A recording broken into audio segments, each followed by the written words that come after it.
Good morning, good afternoon, good evening, wherever you are in the world. Welcome to another very, very quick episode of FPL Don't Panic. I'll actually have three short videos going out over the next day or so. This one is just going to focus on the captaincy decision, which I know we're all wrestling with. The second one, maybe later on today or tomorrow. I'm going to actually talk, I've got, as most of you know, I've got my 15, 16, 20, 16 to 20 strategy sort of locked in now. Just one more transfer to do. Spoke about that in the last video.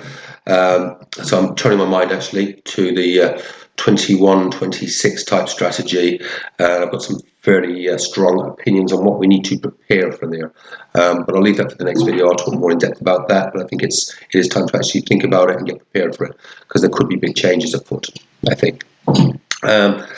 And the last one I'll do this week, I'll just let the dust settle. Again, have formed some opinions around this, the mystery chip, which has been announced, which is now known as the assistant manager chip. Got some thoughts on that. Listened to some of the content providers this morning. They gave a good overview. So to get an overview of it, I recommend listen to someone like FPL Harry.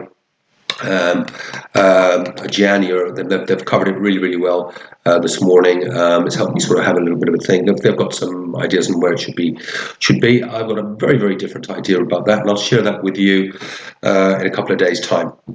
But first things first, the most imminent decision we have got to make is this captaincy dilemma. It gets harder and harder every week, doesn't it? Think of it. I actually haven't made a decision. I've ruled out some players. As I say, I've got some very, very good options. We could go Isak, but Newcastle's still a little bit flaky for my money. So I think I want to see a bit more consistency out of them. I think Isak could very, very well get a 15 point haul this week, given the fixture. St James's Park could go very, very well, but I don't know. Too risky for my money just yet. Until we just see a little bit more consistency out of that Newcastle team. But I'm very, very glad I've got Isak in my team. Jackson's another option, isn't he? Nah, he's not really. Could he get? Would not surprise me. I've got to be so thrilled if he did to get a 10 or 15 point haul, but certainly not consistent enough. The potential is absolutely there against a very, very woeful Brentford defence that leaves gaps wider to get a double-decker bus through. But yeah, just not consistent enough for me. Saka, I think Saka, I've spoken about this sometimes in the past, it's fantastic to get those couple of hauls out of Saka, but I've always said Saka is a sort of a 7.8 point per match average kind of guy. He's an assist merchant, lovely, and he will pick up a few goals here and there. But he is not going to be your regular 15 point hauler. It will come occasionally, but not for my money again. Good fixture though, and he could get a goal or an assist and a penalty or whatever. You just don't know. It really does boil down to, I think this is where most people are. It comes down to the Salah Palmer decision once more. Now, I wrote a lovely narrative for myself the last time I went against Salah when Chelsea were playing Southampton. Players missing from that Southampton defence, one of the worst defences in the league. Palmer, a flat track bully. Inevitable, he was going to get at least a couple of goals. And it hurt because Salah, in a more difficult fixture, a good fixture, but a more difficult fixture, hold big time, and it really, really hurt the game that week. So, where to go?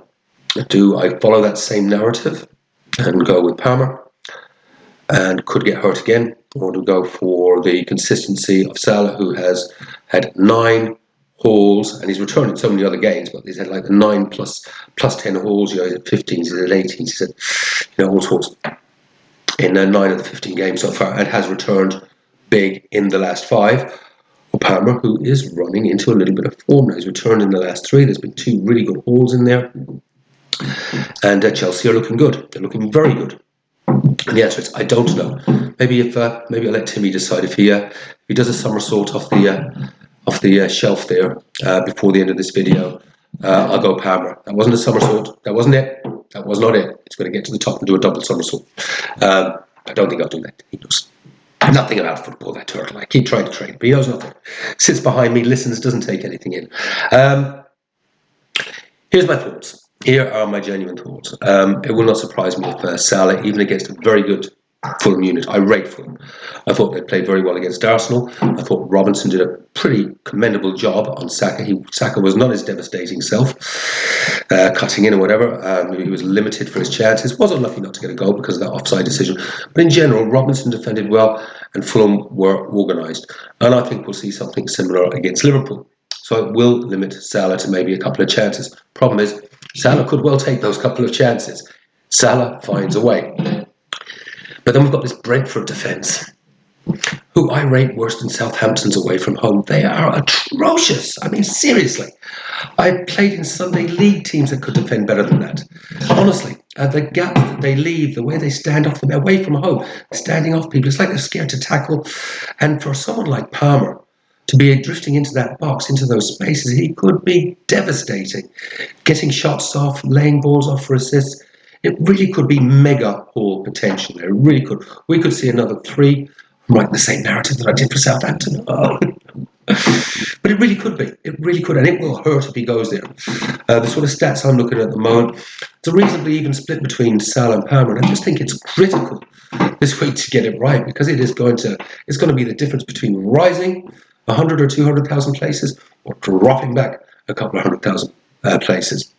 It really is. Well, if I rose 100,000 places, I'd be number one in the world. That's not going to happen. But in that sort of position for me, I'm just outside the top 100k. Getting it right is certainly going to be well embedded in that top 100k, which is where I really would love to be.